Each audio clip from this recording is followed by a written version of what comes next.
Bienvenidos a nuestro canal, yo soy Ken. Y yo soy Ker, Esperamos te encuentres preparado para la sobredosis de terror que estás a punto de recibir. porque llegó el momento de comenzar.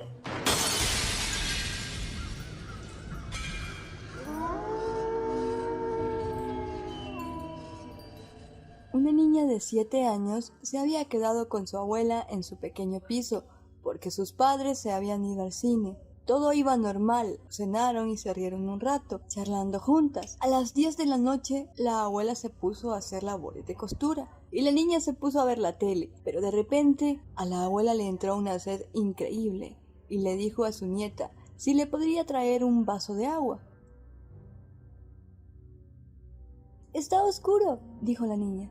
«No temas, sigue el pasillo, que justo al lado de la puerta del baño hay un interruptor», dijo la abuela. La niña se decidió y al entrar al pasillo no veía nada porque estaba muy oscuro, por lo que se arrimó a la pared y fue palpando y tanteando, totalmente a ciegas, en busca del interruptor. Al seguir andando y llegar al marco de la puerta del baño, se paró y siguió tanteando y de repente notó como una mano huesuda intentaba arrastrarla a la oscuridad del baño. La niña logró apartarse y fue llorando a su abuela. Desde entonces, la niña ha estado en tratamiento psicológico. ¿Qué pasó? Si solo estaban ellas dos en casa y la abuela estaba en el salón cosiendo.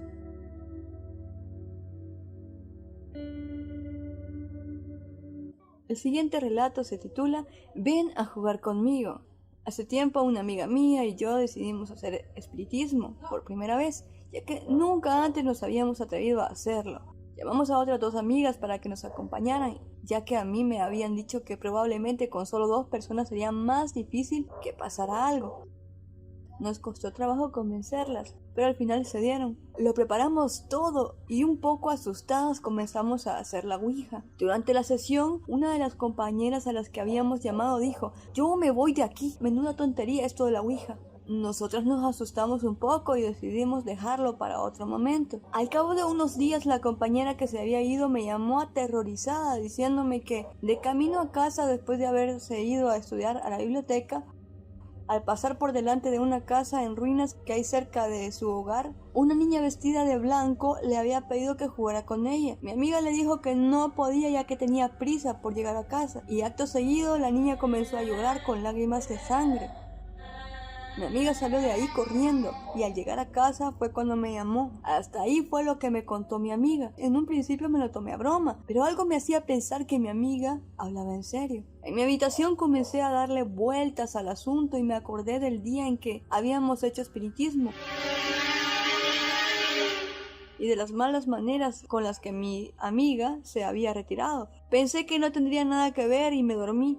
Al día siguiente esa misma amiga me llamó porque iba a quedarse sola en casa estudiando y tenía miedo, así que decidí acompañarla, ya que yo tenía también que estudiar. Cogí un autobús y ya en su casa nos pusimos a estudiar. De repente oímos a nuestra espalda un ruido como de arañazos. Las 2 miramos y comprobamos aterrorizadas que la niña que ella me había descrito estaba sentada sobre la cama de mi amiga, arañando la pared. Salimos corriendo de la habitación y al llegar a la puerta observé que mi amiga no estaba, pero yo estaba demasiado asustada para esperarla. Un rato después, la policía llamó a mi casa, informándome que mi amiga había muerto de un ataque de asma. La habían encontrado en las escaleras de su casa, con una expresión de terror en su cara. Yo estuve en tratamiento psiquiátrico unos meses y ya me estaba recuperando, pero el otro día en mi buzón apareció una nota escrita con letra de una niña pequeña que decía: «Tu amiga murió por no jugar conmigo. Tengo una muñeca nueva».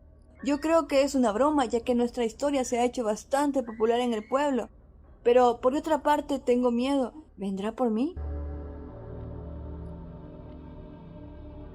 Un hombre llamado Joseph llegó a un viaje de negocios. Se hospedó en la gran casa en las afueras de la ciudad. Esa noche pasaron un buen rato conversando y rememorando viejos tiempos. Pero cuando Joseph fue a la cama, comenzó a dar vueltas y no era capaz de dormir. En un momento de la noche oyó un coche llegar a la entrada de la casa. Se acercó a la ventana para ver quién podía arribar a una hora tan tardía. Bajo la luz de la luna, vio un coche fúnebre de color negro, lleno de gente. El conductor alzó la mirada hacia él. Cuando Joseph vio su extraño y espantoso rostro, se estremeció. El conductor le dijo: «¿Hay sitio para uno más?». Entonces el conductor esperó unos 2 minutos y se retiró. Por la mañana Joseph les contó a sus amigos lo que había pasado. «Estabas soñando», dijeron ellos. «Eso debe haber sido», repuso él, «pero no parecía un sueño». Después del desayuno se marchó a la ciudad. Pasó el día en las oficinas de uno de los nuevos y altos edificios de la urbe.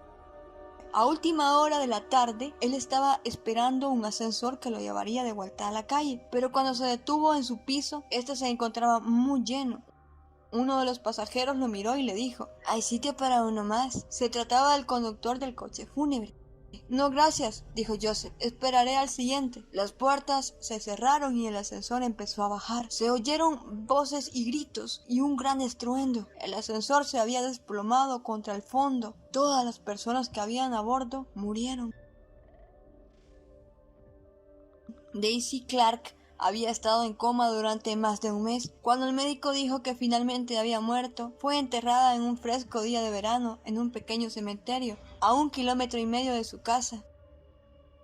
«Que descanse siempre en paz», dijo su marido, pero no lo hizo. A última hora de la noche, un ladrón de tumbas con una pala y una linterna comenzó a desenterrarla. Como la tierra seguía estando suelta, llegó rápidamente al ataúd y lo abrió.